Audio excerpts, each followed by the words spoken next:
Mira thought she was clever. Raza believed he was loyal, and Sana never imagined her kindness would cost her life.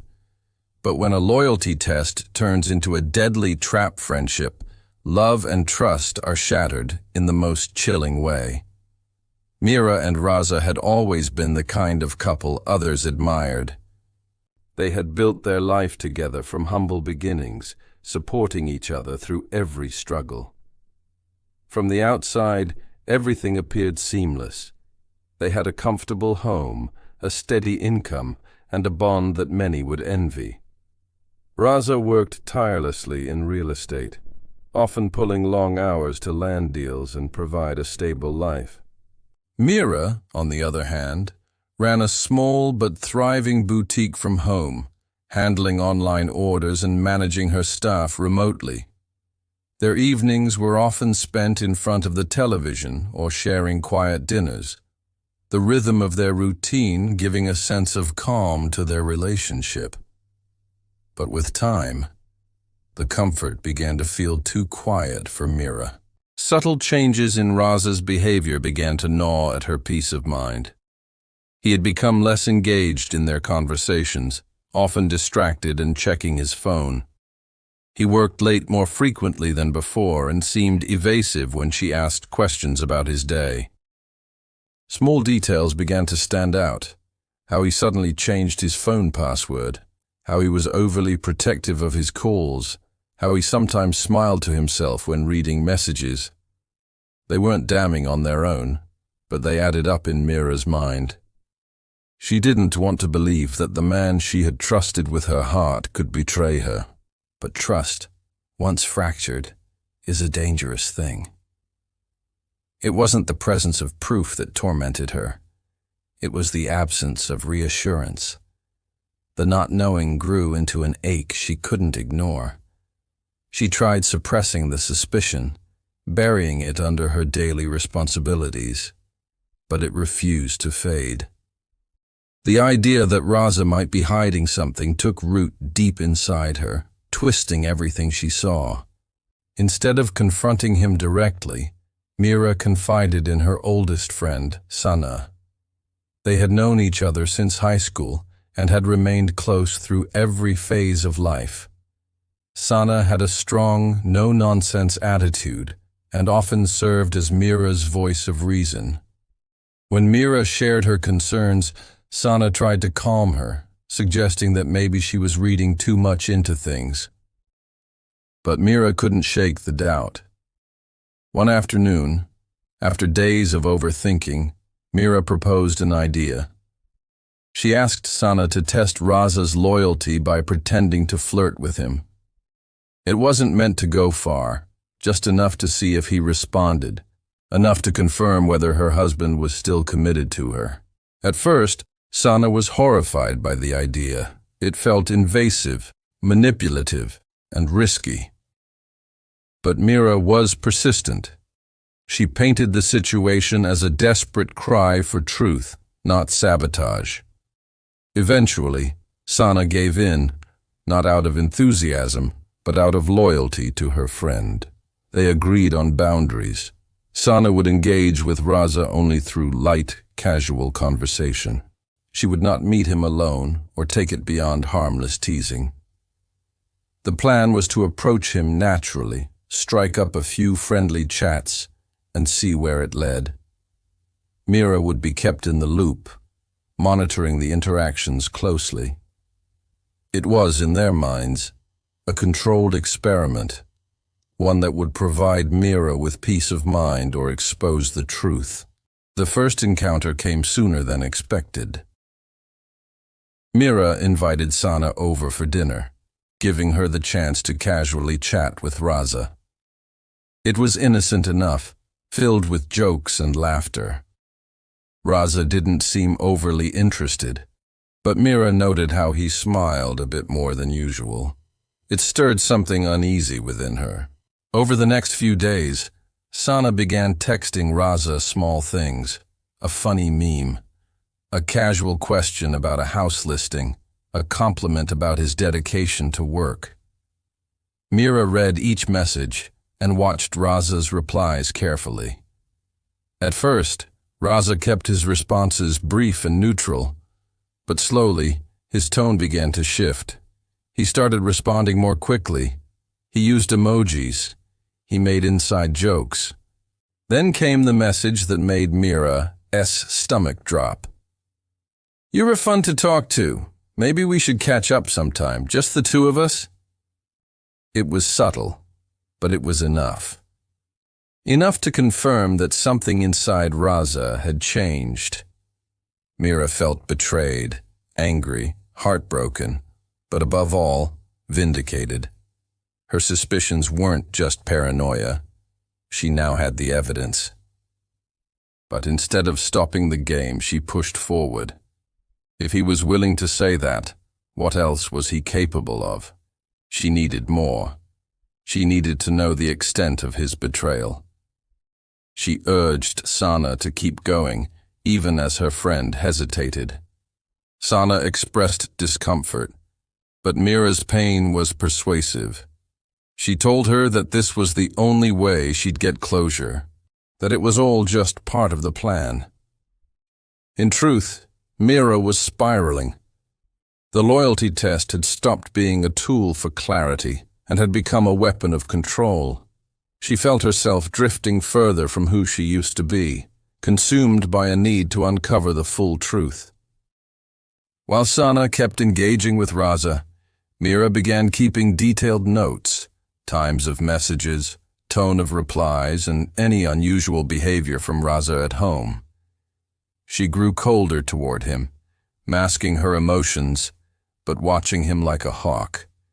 Every kind word he said to her now felt hollow, every smile rehearsed. Her mind ran in loops, imagining scenarios, reading into everything. The man she once loved had become a stranger. What started as a plan for reassurance had now infected every corner of her life. Mira no longer trusted Raza, and a part of her didn't trust Sana either.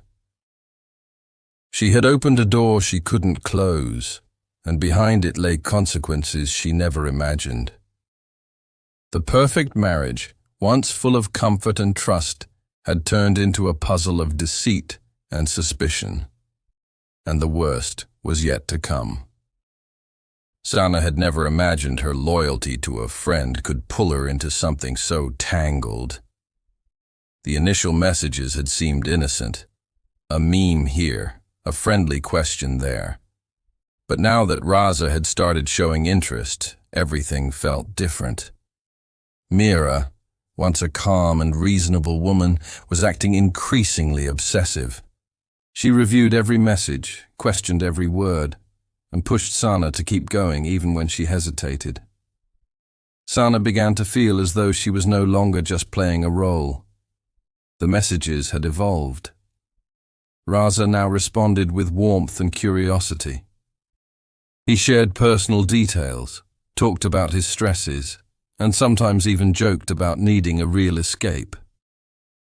Though the words weren't overtly romantic, their undertones were unmistakable. Sana wasn't blind. She knew what it looked like, but she kept telling herself she was doing this for Mira. There was a strange duality in Raza's behavior. At home, he still greeted Mira, brought her flowers occasionally, and played the part of a devoted husband. But in his chats with Sana, he came across as a man who felt misunderstood and emotionally disconnected from his wife. It was impossible to tell if he was truly unhappy or just indulging in the thrill of attention from someone new. Either way, Sana found herself feeling increasingly uncomfortable. What was once a test had now turned into emotional manipulation, and it was spiraling quickly. Mira, on the other hand, was consumed. She had stopped focusing on her boutique and rarely went out. Her days revolved around her phone and the updates Sana provided. She documented every exchange like evidence in a trial. Her home became cold and quiet, with Mira barely speaking to Raza unless absolutely necessary. Even when he tried to initiate conversation, she responded with short, guarded replies. Yet, Raza seemed oblivious to the real reason behind her coldness, assuming it was stress or maybe boredom. Mira's fixation deepened when Raza suggested to Sana that they meet in person. It wasn't an outright date. He phrased it as grabbing a coffee and catching up properly. But for Mira, this was the confirmation she had dreaded. She now believed Raza was emotionally cheating and possibly ready to take it further. Her heart ached, but her mind became sharper, more calculating. She gave Sana permission to meet him, but insisted on knowing every detail. When the meeting happened, Mira followed discreetly, watching from a distance. They met at a quiet cafe on the other side of town. From the corner of her parked car, Mira watched them laugh, sip their drinks, and talk as though they had known each other for years. Sana appeared slightly uncomfortable, glancing around often, clearly aware that her friend was likely nearby. Raza, however, looked relaxed, too relaxed. During the meeting, Raza handed Sana an envelope. Mira couldn't see what was inside, but the sight of him giving her anything made her stomach twist. She didn't care what the contents were, photos, notes, or meaningless paper.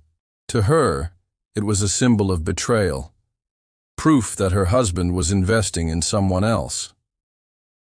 The pain of watching it unfold in real time left her hollow. After the cafe meeting, Sana became distant. She no longer seemed enthusiastic or even willing to continue. She told Mira she felt they had taken things too far and wanted to back out, but Mira wouldn't hear of it. She insisted they were too deep into the plan to stop now. The cracks in their friendship began to show. Mira started accusing Sana of enjoying the attention, of crossing boundaries, of not reporting everything honestly. It was no longer about the loyalty test. It had become a storm of jealousy, fear, and emotional chaos. Sana didn't know what to do. She had only wanted to help her friend, to offer reassurance. Now she was being treated like the villain in a play she never auditioned for. The tension between the two women grew so intense that Sana considered cutting off contact altogether. But something held her back, perhaps guilt or fear, or the sense of responsibility for the situation she had helped create. Meanwhile, Raza continued messaging Sana, his tone increasingly familiar and flirtatious. He asked about her day, shared frustrations about his work, and even joked about how no one really understood him. Sana noticed a shift in his language. He never mentioned Mira. It was as though their marriage didn't exist when he spoke to her. The guilt gnawed at Sana. She knew it was time to walk away, but every time she tried to distance herself, Mira would pull her back in with emotional pleas and warnings about how she was the only person who could help expose the truth.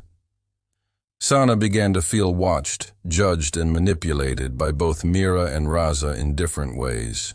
Late one night, Sana received a message from Mira that chilled her. It was not aggressive or angry. It was calm, eerily calm. Mira said she was thankful for everything Sana had done and that soon she would have all the answers she needed. Sana didn't reply immediately. Something about the message felt final, like an ending. It unsettled her deeply. She decided she would meet with Mira one last time and then step away from everything. She planned to return the envelope Raza had given her, along with all the screenshots of their conversations, and walk away from the mess for good. She hoped Mira would understand, but deep down, she feared she wouldn't. Neither of them knew it would be the last meeting they would ever have.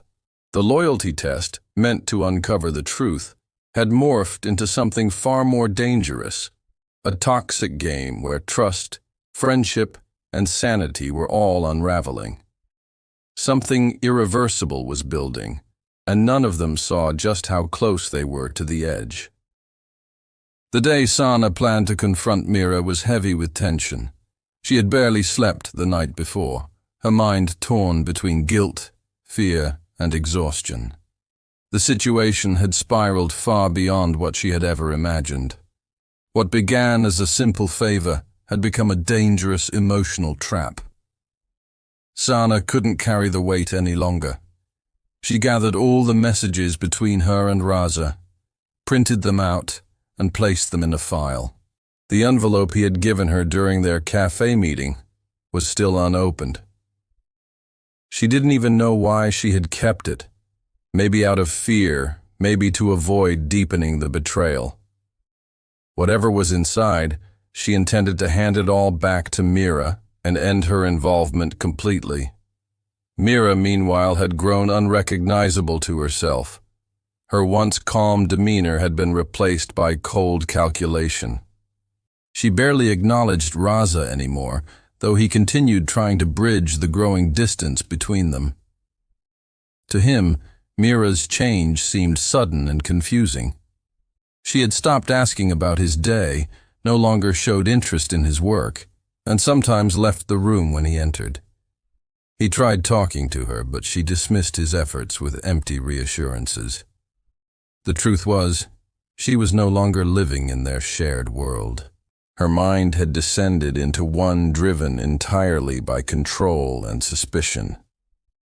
At night, she would sit alone, listening to recordings from the small device she had planted in Raza's car. She knew it was wrong, but the need to validate her fears pushed her past every boundary.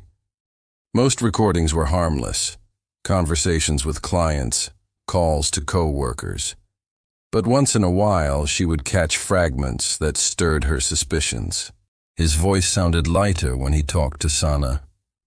There was laughter, small compliments, tones she hadn't heard from him in months. In those moments, Mira would clench her fists in silence, the recordings fueling her certainty that she had been betrayed. Sana arrived at Mira's home just after noon. The air between them was immediately strained. They hadn't spoken in 2 days, and the silence between them had stretched into something thick and uncomfortable. Sana entered the living room quietly and placed the file on the table. She tried to speak, to explain that it had all gone too far, that she never wanted any of this. But Mira's face remained unreadable. She didn't reach for the file or ask any questions. She just sat still, eyes locked on Sana, as though studying a stranger. Sana began pacing. She spoke with urgency, explaining how Raza's responses had shifted, how she had stuck to the plan for as long as she could, and how she believed continuing would only cause more pain. She told Mira she felt manipulated, not just by Raza, but by her too. The words hung in the room, heavy and dangerous. Something in Mira snapped. She stood abruptly and accused Sana of crossing boundaries. Her voice was calm but sharp, each word filled with venom. She claimed that Sana had gone beyond the plan, that she had enjoyed Raza's attention, and that she had betrayed their friendship. Sana, stunned by the coldness in Mira's voice, tried to defend herself. But Mira didn't want explanations. She wanted someone to blame. What exactly happened next remained a mystery, but neighbors later reported hearing a loud argument. Some said they heard objects crashing. Others claimed there was a scream. No one thought to call the police. It was just another domestic dispute, they assumed. Hours passed. The neighborhood quieted. By evening, the house appeared still, the curtains drawn, the lights off. But inside, a grim scene was unfolding. Sana was dead. Her body lay on the living room floor, and signs of a struggle were visible. Overturned furniture, shattered glass, a broken vase. There were bruises on her neck, and the cause of death was clear: strangulation. But there were no signs of forced entry, no robbery, and no immediate suspect. The following morning, Mira reported Sana missing to the police, claiming she hadn't heard from her in days, and was worried. The timing raised questions, especially when investigators discovered that Sana had last been seen entering Mira's home. Raza was called in for questioning, as his name appeared repeatedly in Sana's messages and call logs. His car had also been spotted near Sana's residence days before. The police focused their attention on Raza quickly. The loyalty test wasn't known to them yet, and from their perspective, Raza had motive. He had been engaging in questionable communication with another woman, his wife's best friend. There were messages suggesting he wanted to meet alone, and the cafe meeting proved that they had done just that. He was arrested on suspicion of involvement in Sana's death. Mira played her part flawlessly. She told police she had no idea they were meeting secretly, that she was shocked and devastated. She painted herself as the victim of a betrayal, her husband cheating with her closest friend, both of them deceiving her under the same roof. She cried during interviews, leaned into her role, and expressed anger over what Raza had done to their marriage. But the investigators had doubts. Raza, during interrogation, insisted that nothing physical had happened between him and Sana. He admitted to emotional flirting but claimed he had grown distant from Mira and was confused about his feelings. Still, he denied any involvement in the murder and was adamant that he had never harmed Sana. The investigation took a new turn when forensic experts discovered that Sana A.'s phone had been wiped clean shortly after her death. Her backup messages, however, were partially recovered. They showed not only her conversations with Raza, but also a pattern of increasingly disturbing messages from Mira. These messages revealed the depth of the loyalty test and hinted at Mira's growing resentment. As the truth began to unravel, police returned to the house with a warrant. They searched thoroughly and uncovered a small recorder hidden under the dashboard of Raza's car. The device had captured hours of conversations, and among them, one audio file stood out. Mira's voice was clear, speaking to herself, warning that she would not be made a fool of, that she would end it all, if it came to that. The case, once centered around Raza, had suddenly shifted direction. Mira's web of lies was beginning to fall apart, and with it, the illusion of a perfect marriage was shattered for good. Mira's mask was beginning to slip. For weeks, she had controlled the narrative, playing the grieving friend, the betrayed wife, the confused woman trying to make sense of a tragedy that had torn her world apart. But behind the curtain of carefully staged emotions and well-practiced interviews, the real Mira was unraveling. She had thought she could outsmart everyone. She had believed the perfect lie could be sustained if delivered with enough sincerity. But the cracks were widening and evidence was mounting. When the audio file was discovered from Raza's car, investigators found a chilling recording. It wasn't a confession, but it was damning. Mira's voice was soft, almost detached, as she spoke aloud in the empty car.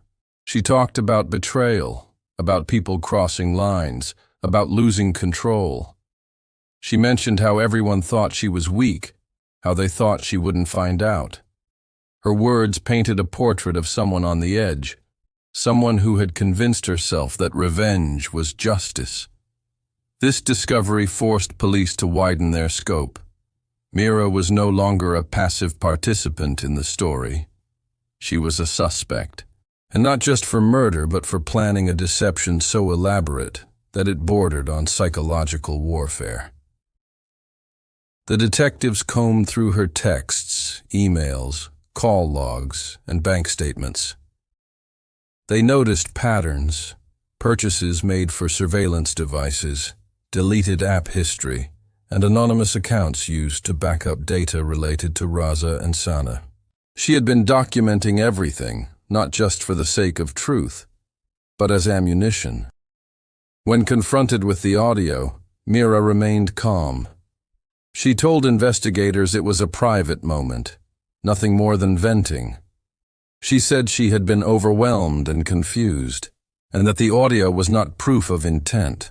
Her legal team pushed the same narrative, that there was no physical evidence placing her at the scene of Sana's death in the moments it occurred. And technically, they were right. But police knew they were missing something, and they were determined to find it. Meanwhile, Raza remained in custody, though the case against him was weakening. His alibi on the day of the murder was shaky.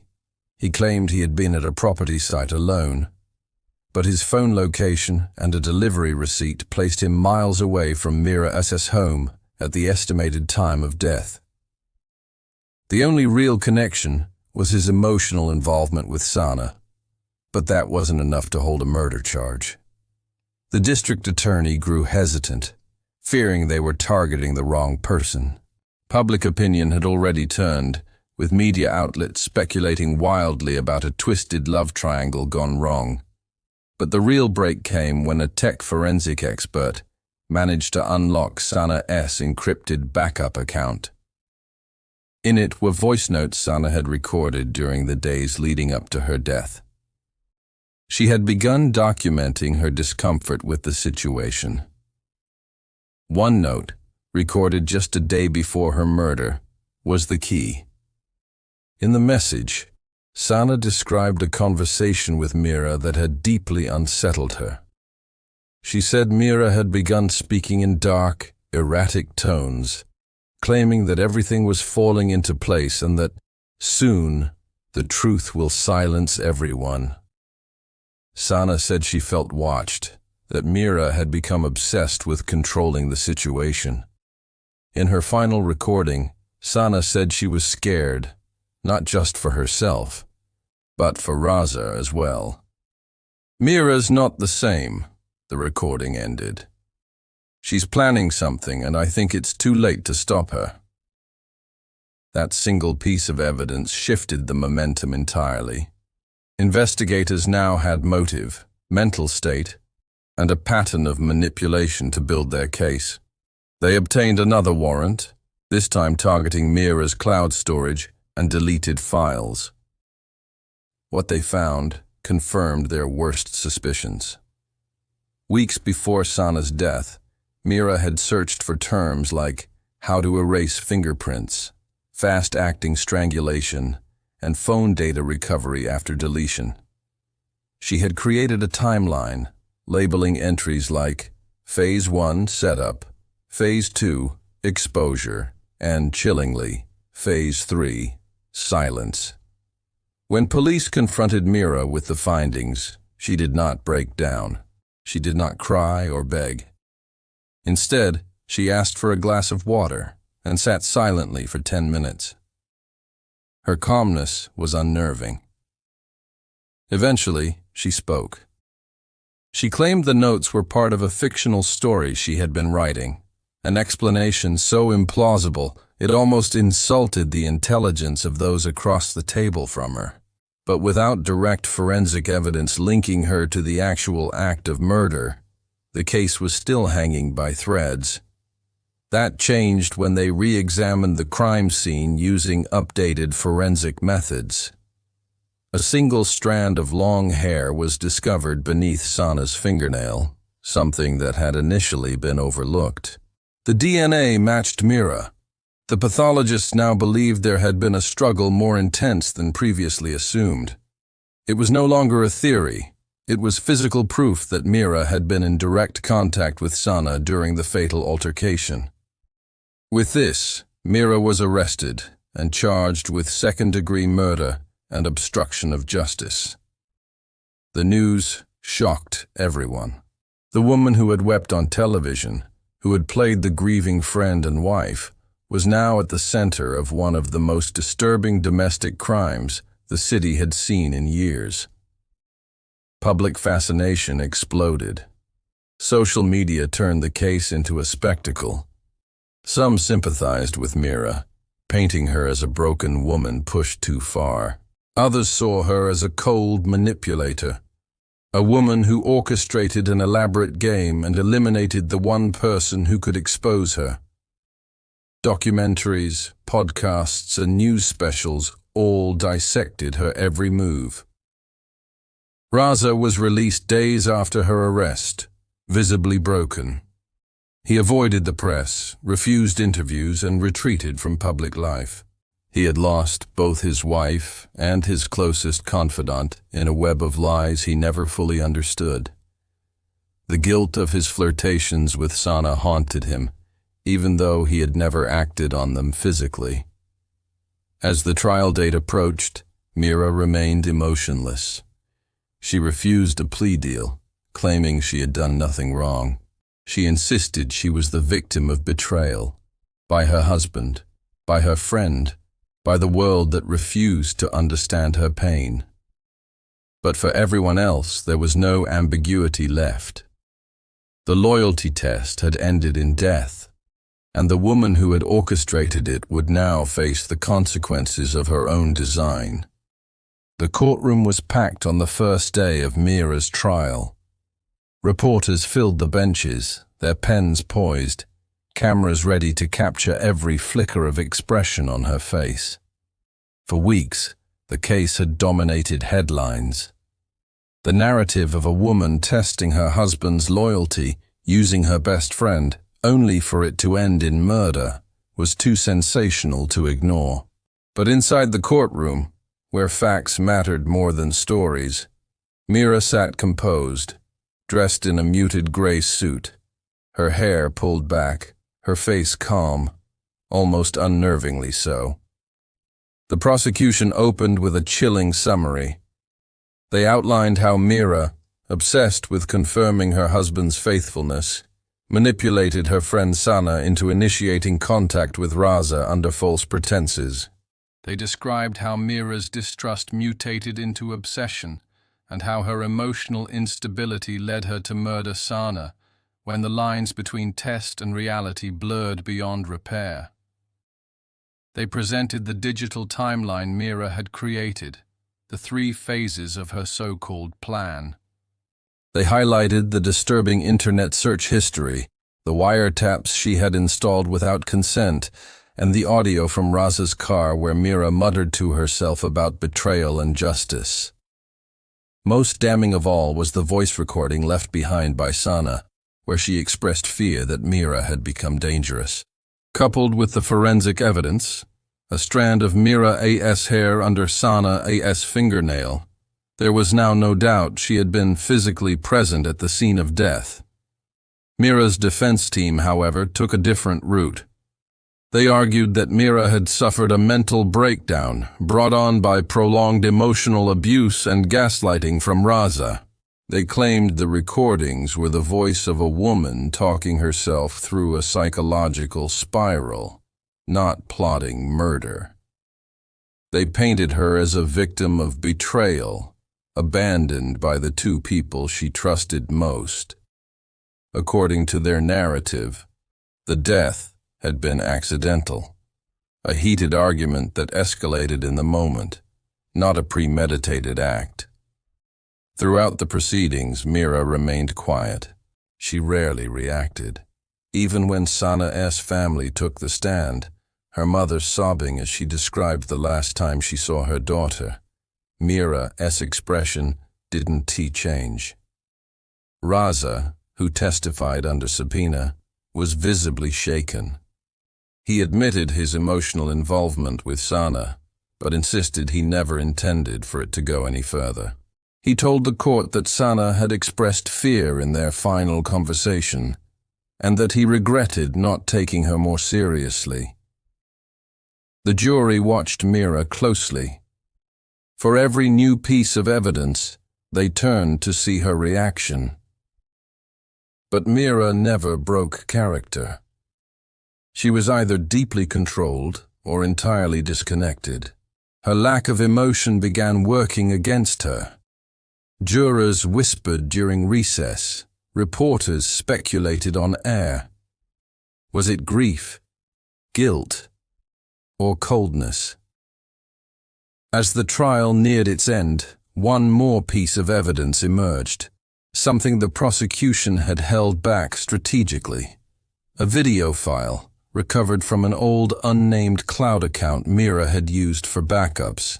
The footage was from a small security camera Mira had secretly placed in her own living room. In her twisted need for control, she had recorded everything, even her own crime. The video showed the final confrontation between Mira and Sana. The sound wasn't clear, but their movements were. Sana arrived with a file. Mira took it and seemed to accuse her of something. Sana became emotional. Mira gestured angrily, closing the space between them. There was pushing, then grabbing. A vase fell. Sana tried to leave, but Mira blocked her path. Then came the moment no one in the courtroom would forget. Mira lunged, and within seconds, Sana was on the floor. Mira held her down for nearly a full minute. When she finally let go, Sana wasn't moving. The silence in the courtroom was heavy as the video ended. Even Mira looked briefly shaken. Her defense attorneys sat still, their strategy instantly demolished. There was no longer a way to twist this as accidental. Mira hadn't lost control. She had taken it. The jury deliberated for less than 4 hours. The verdict: guilty on all charges, including second-degree murder and obstruction of justice. Mira's sentencing was scheduled for the following month, and when the judge denied her bail, she was taken into custody on the spot. Her face remained neutral as the verdict was read. No tears, no anger. Just the same blank expression that had followed her throughout the entire case. The aftermath of the trial left deep emotional scars. Sana's family held a quiet vigil in her memory, away from the media glare. Raza, though not legally responsible, bore his own share of guilt. He sold the house he had once shared with Mira and relocated to a different city, hoping to start over. But whispers followed him. In every workplace, in every new acquaintance, there was always someone who remembered the story. The case was dissected in countless documentaries and online discussions. Psychologists debated Mira's mindset, criminologists analyzed her behavior, and the public clung to every detail. The loyalty test became infamous, a cautionary tale about manipulation, obsession, and the dark consequences of pushing people past the edge. In prison, Mira remained distant from other inmates.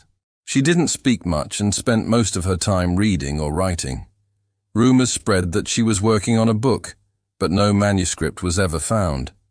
Her appeal was filed, but ultimately denied. The court ruled that the evidence, especially the video, left no room for doubt. Years later, when asked in an interview why she thought Mira had done it, one of the lead detectives said, "She wasn't testing loyalty. She was testing limits, her own, her friends, her husband's. And when everyone failed to fit the version of truth she created, she destroyed them all." Mira's story became a grim reminder that when love turns into control and friendship into surveillance, the results can be deadly. What began as a question of trust ended with irreversible loss, and a haunting lesson that some games should never be played.